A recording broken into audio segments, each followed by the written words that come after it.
আমার সাথে আর কোনো ধরনের যোগাযোগ করবে না, বের হও। আমি তো বাবা মাকে নিয়ে বের হও কাইসার।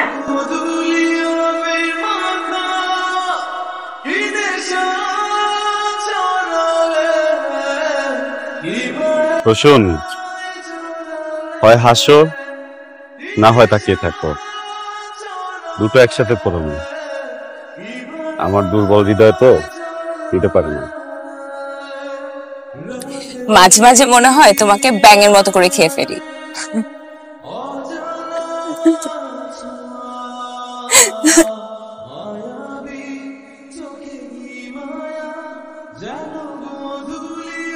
কি দেখো?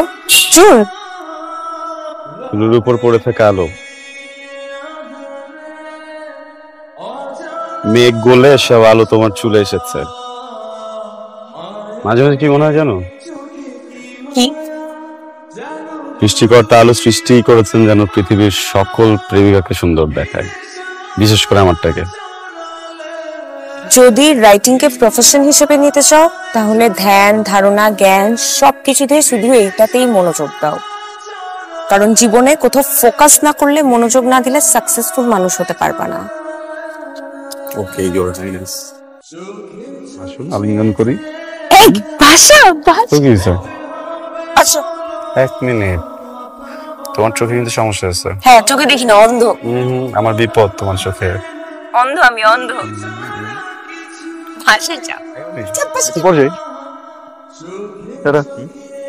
আমার বাসায় বিয়ের আলাপ হচ্ছে। কার? আমার বাবার। কি বলো? এই প্রসূন, প্রসূন, প্রসূন, ডোন্ট। দেখো, তুমি আমার জন্য অনেক ইম্পর্টেন্ট। আমি আমার পুরোটা লাইফ তোমার সাথে থাকতে চাই। তুমি যদি আজকে বলো আজকে, তুমি যদি বলো 10 বছর পরে, আমি 10 বছর ওয়েট করব। যুদ্ধ হোক, বিশ্বযুদ্ধ হোক, কিছুই যায় আসে না। আমার কাছে তোমার থেকে বেশি ইম্পর্টেন্ট কিছুই না পাশো। প্লিজ মন খারাপ করো না, প্লিজ।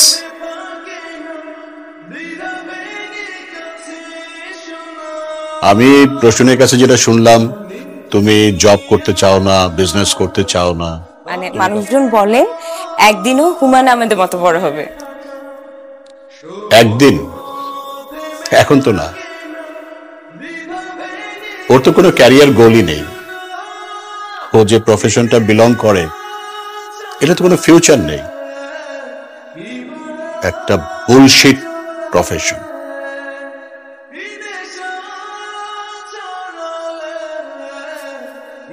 সরি আঙ্কেল, কি বললেন? আরেকটা বার একটু। আমি বলেছি বুলশিট প্রফেশন।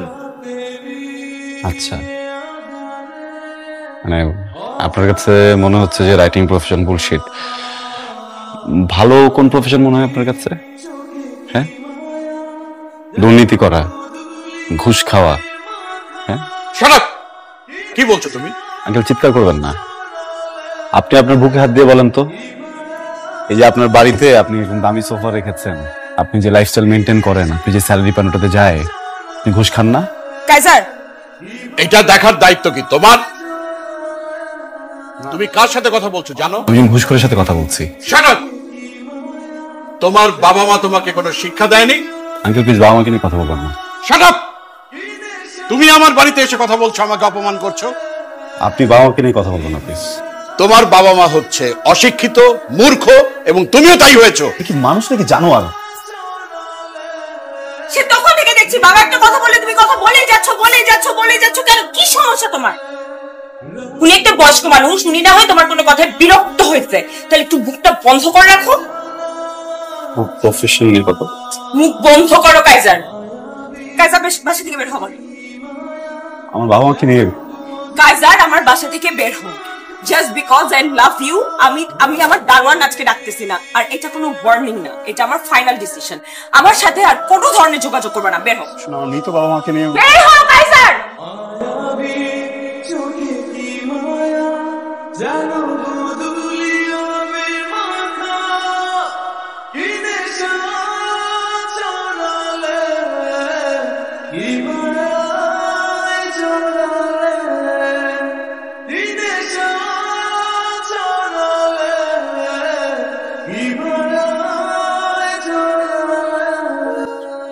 যদি রাবিশ হয় তাহলে তো তুমি এত চাপে থাকতে না, তাই না? ইভেন ম্যানেজার সারেন্ডার করতো না।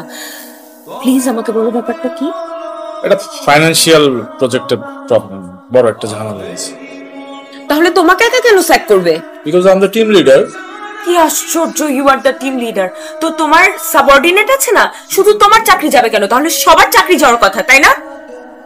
ওয়েট, ফাইন্যান্সিয়াল প্রবলেম বলতে কি বলতেছো? তুমি কি ঘুষ খাও? রোশন, এই যুগে ঘুষ কে না খায়? তোমার বাবাকে দেখো, তোমার বাবা কি এত বড় বাড়ি, লাক্সারি গাড়ি, এমন লাইফস্টাইল বেতনের টাকা দিয়ে করছে? ঘুষের টাকা দিয়ে করছে।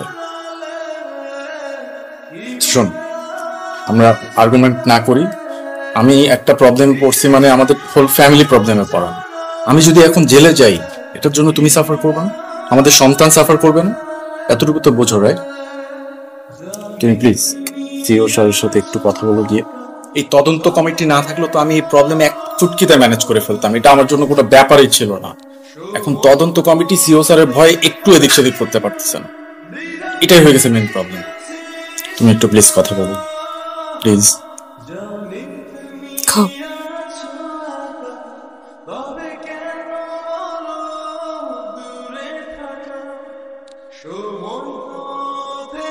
কাজার, টিমের সবাইকে কনফারেন্স রুমে আসতে বলুন। হ্যাঁ কাজার,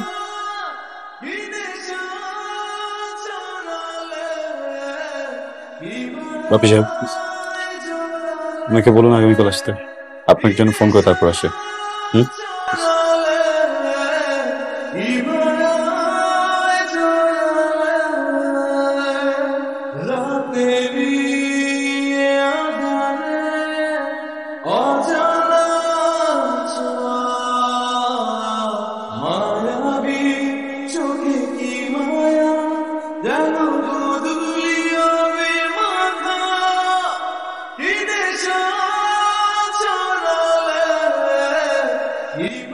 বছরটা দিতে হবে, হ্যাঁ, দিন পরে দিয়ে দিন সব মতো।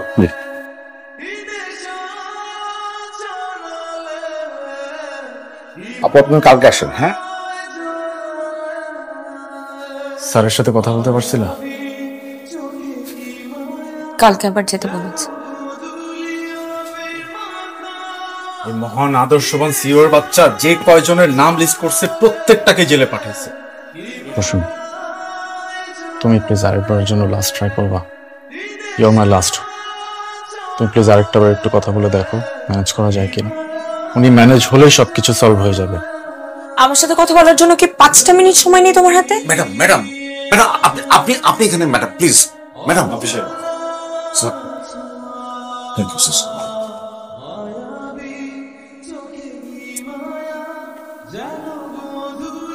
সিট।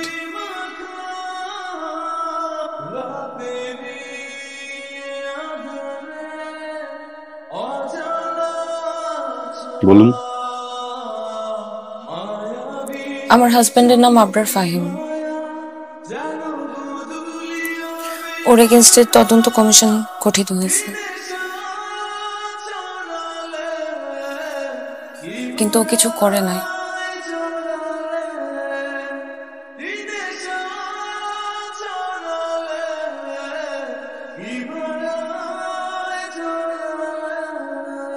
জি, ইনভেস্টিগেশনে কি অবস্থা? হুম হুম বিশেষভাবে খেয়াল রাখবেন অপরাধীর যেন সর্বোচ্চ শাস্তি হয়।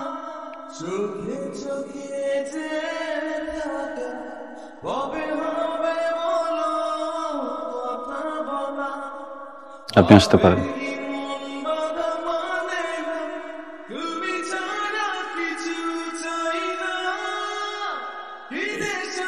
ও মাই গড, কাইজার, ওই ভ্যাগাবন ছেলেটা এখন সিইও? How is possible? ও এখন বাগে পেয়ে আমাদেরকে প্রতিশোধ নিতে যাচ্ছে, আবরারকে ফাঁসাচ্ছে। না বাবা, এটা মনে হয় ঠিক হবে না। কারণ ডিপার্টমেন্টে আবরারের ঘুষ খাওয়া নিয়ে বেশ কয়েকদিন ধরে কথা চলছিল। ইভেন ম্যানেজার স্যার আবরারকে এটা নিয়ে ওয়ার্ন করেছে, কিন্তু আবরার তো মাথায় যায় নাই। এখন আবরারের অফিসে কি হচ্ছে সেটা তো আর আমি জানি না, তাই না? তাহলে জেলে দিবি? আরে ঘুষ খাওয়া ঘুষ দেওয়া এটাই তো এদেশের সিস্টেম। শোন, ভালো করে খোঁজ নিয়ে দেখ, ও নিশ্চয়ই ঘুষ খায়। আমার মনে হয় না ও ঘুষ খায়, তাহলে ব্যাপারটা এত বিপরীত আবরারই ম্যানেজ করবে। ঠিক আছে, আমি অফিসে গিয়ে কথা বলবো, দেখি কি করা যায়। বাবা,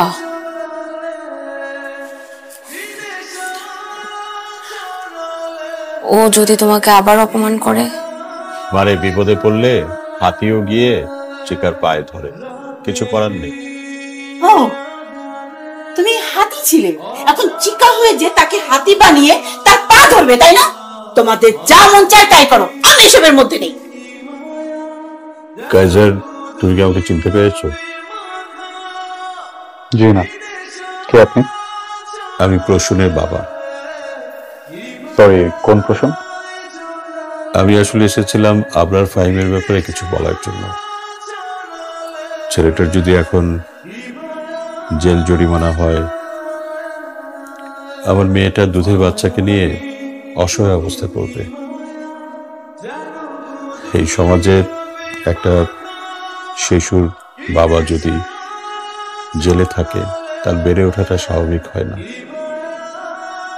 আর লজ্জায় অপমানে আমার মেয়েটা হয়তো মরেই যাবে। তো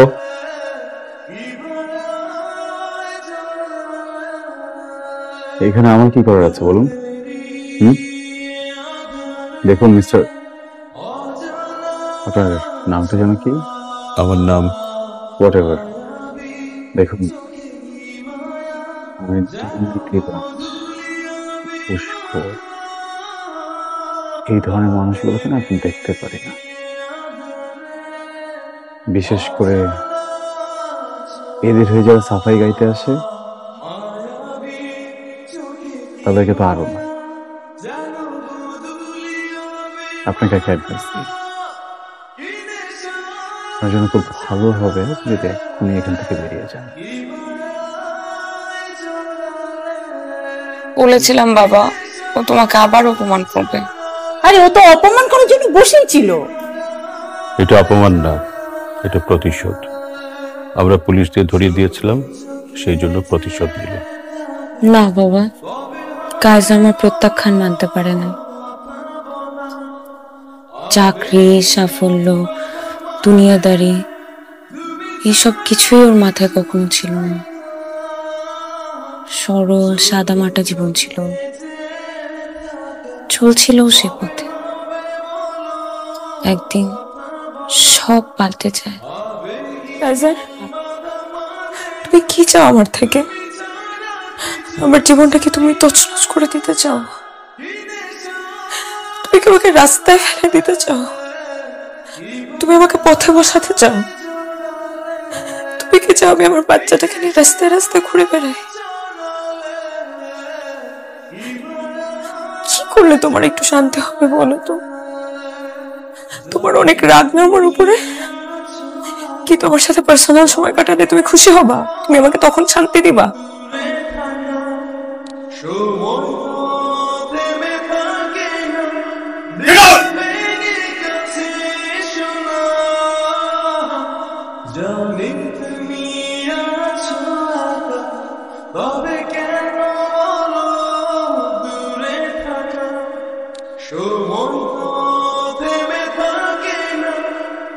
আপনি বেশ কয়েকবার অফিসে এসেছেন আমার সাথে কথা বলার জন্য, কিন্তু আমি আপনাকে সময় দেইনি। আপনি নিশ্চয়ই ভেবে নিয়েছেন এর পিছনে ব্যক্তিগত কোনো কারণ। ভুল। আমি বা আমার কোম্পানি আমরা প্রফেশনাল, তাই ডকুমেন্টস ছাড়া আপনার সাথে কথা বলতে চাচ্ছিলাম না। ফাইনালি ইনভেস্টিগেশন রিপোর্ট চলে এসেছে। এখানে আপনার হাজবেন্ডের করা সব ফ্রডের ডিটেলস আছে। একজন সচেতন মানুষ হিসেবে পুরোটা দেখে আমাদের বলবেন এখন আপনার হাজবেন্ডের সাথে আমাদের কি করা উচিত।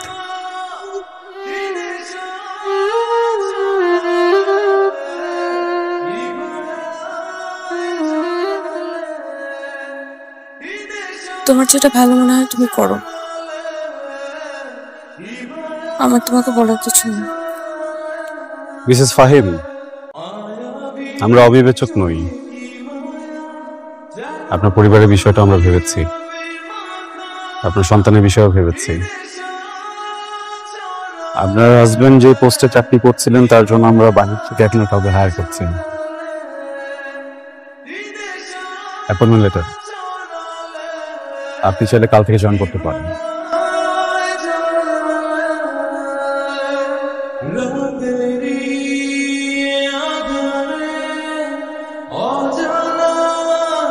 Thank you. Welcome. Kaiser,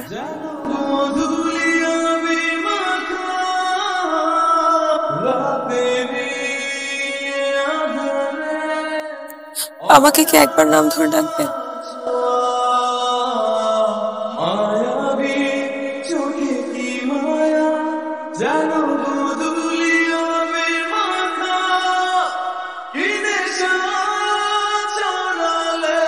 good luck প্রসন্ন।